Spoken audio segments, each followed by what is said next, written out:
tribe. You are important.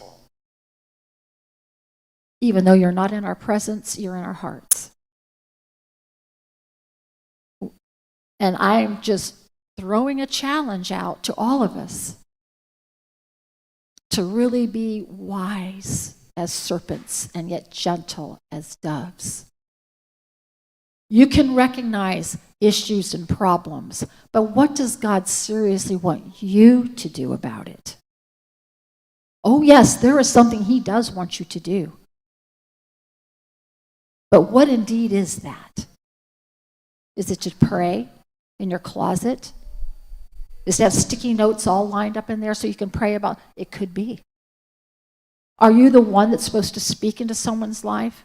It could be, or it could not be.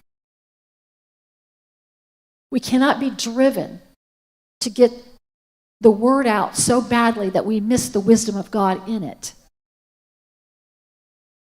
Anything that drives you is not of God. But he will lead you into all truth. Yes, indeed, the steps of a righteous man are ordered by the Lord. But do you wake up every morning and go, order my steps, Lord? Don't just think because it should be that it's not that way. You have to be in a place where you are going, order my steps, Lord, please. Not that it's an expected thing. Yes, it should be expected, but if you're walking one with him, you can expect that. But how many of you really are doing that every day of your life? I'm not judging that. I'm just saying that's a reality.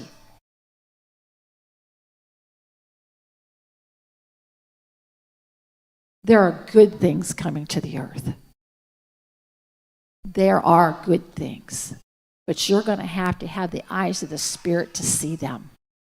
Because it's not going to be obvious. That's why Jesus spoke in parables. There's going to be things that only you, by the Spirit, will be able to discern what is being said and done because you're being still and being led by that voice. It may look bad to a lot of people, but you're going, oh, I see what you're doing, Lord. I got you. I see. I will not be moved. I will not be moved.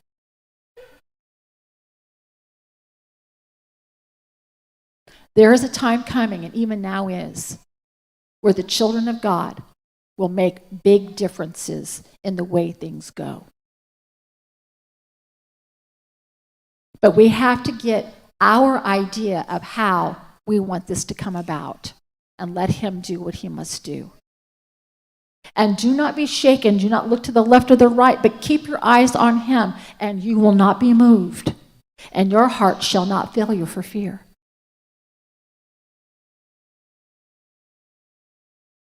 It's a serious day. We talked about testimonies. We talked about being grateful and thankful in some of the smallest and yet biggest ways. And I'll tell you, God moves on the wings of gratefulness and thankfulness a lot. That's part of his love language in the kingdom. And he responds to that. That's why the enemy wants us to be critical. That's why he wants us to throw things in our faces where we get our eyes off the real reason for being here. I can guarantee you I will never do everything the way you want me to as a people. I will miss the mark time and time again according to your perspective for me. And I know that Jesus grew in favor amongst all men, and I get that. That was his journey. But I am not expecting to walk in the favor of you. I'm going to walk in the favor of God. And that should be yours as well.